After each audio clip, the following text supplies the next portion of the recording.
Hi there, everyone. Welcome to Market Faith. Today, I am super delighted to have you join me. All right. We've been talking about a great topic. My name is DEJI Agboade, by the way, just in case you're, hitting our channel for the very first time. If it's your first time and you're new to the channel, please don't forget to hit the subscribe button. Give us a thumbs up. Let us know that, if this video is helpful for you. So that it helps the algorithm so that other people can see the video and you can help other similar entrepreneurs just like yourself. All right, this is Market Faith, where we help you make better decisions that builds businesses, right? That takes care of you. That's really what we're about. That's what we're trying to do. Help you build businesses that take care of you, because we realize that many people are building businesses that don't take care of them. They spend their lives taking care of those businesses, and the business never really returns anything back to them. So really, how do you build a business that takes care of you, especially within the context of Africa? That's what really we're about. And I hope you find the content useful, the content valuable.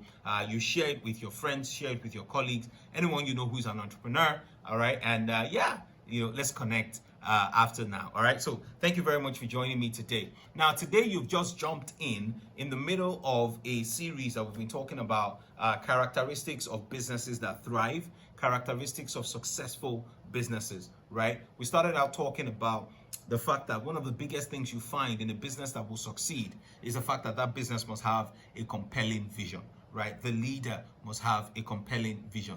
Everything rises and falls on leadership, okay? So without a compelling vision, it's difficult to attract people, it's difficult to attract money, it's difficult to attract any other type of resource that you need for your business, right? The second characteristic of a business that will succeed and thrive, we talked about that the last time, is people, right? And we explained how when we talk about people, it doesn't just refer to the kind of people that you hire in your business. There are different types of people and categories of people that can help you and support you in your growth as a business, as an entrepreneur.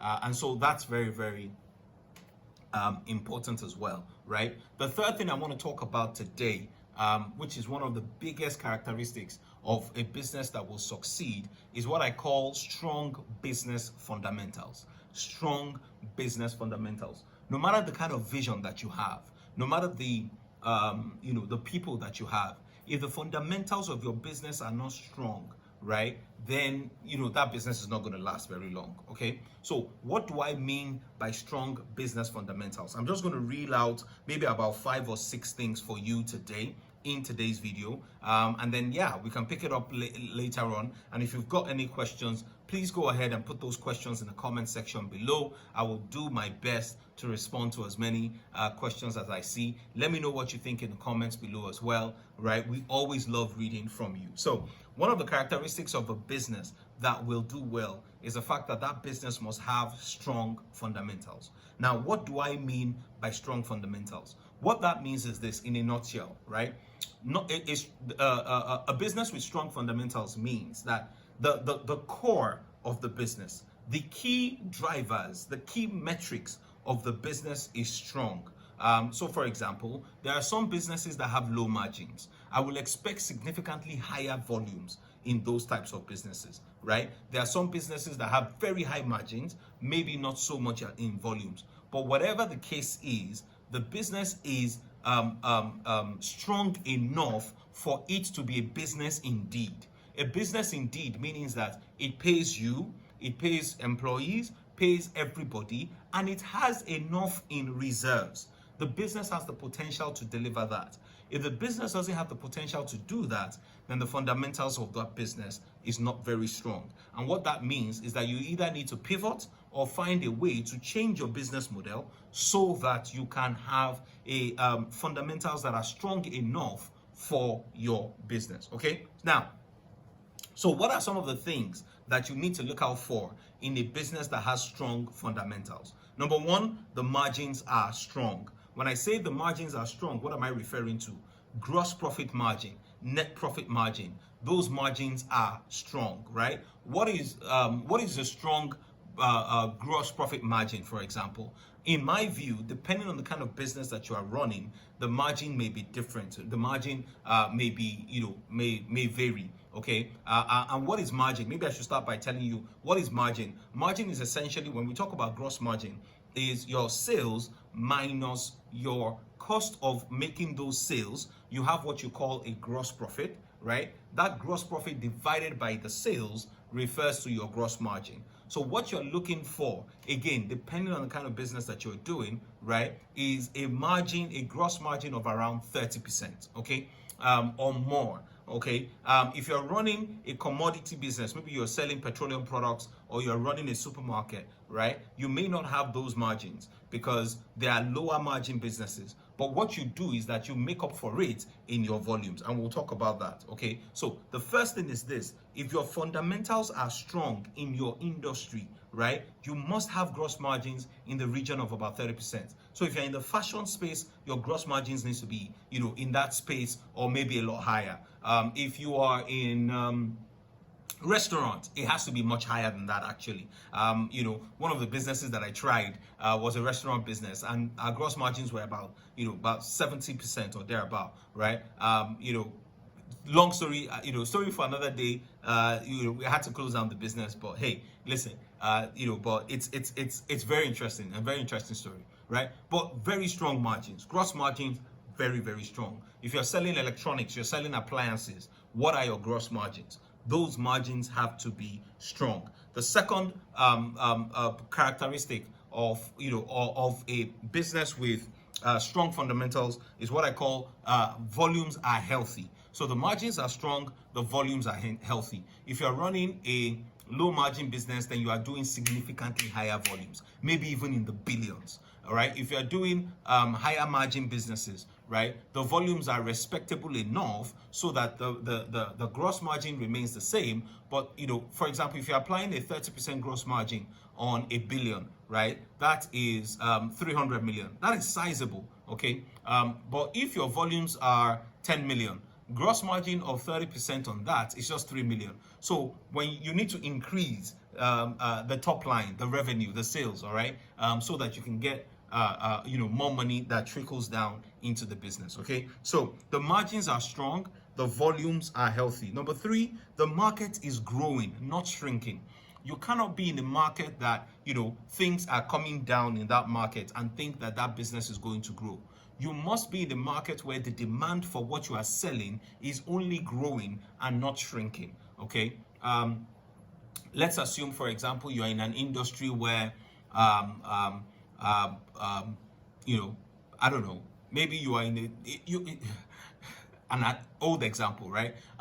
Typewriters, okay? That's not, in fact, that market probably doesn't even exist anymore, all right? Let's assume that you provide healthcare, for example. Let's assume you provide specialized healthcare services for people with a particular type of disease, right? And the more people are given birth to, the more people are born, the more people have that particular disease. But if a cure shows up such that people don't have to have that disease, then you know that you are in a shrinking market. I don't know if that makes sense to you. So what I mean by that is that in your industry, are people going to keep having a demand for that particular service or product that you provide? So let's assume, for example, you are in the consulting industry, right?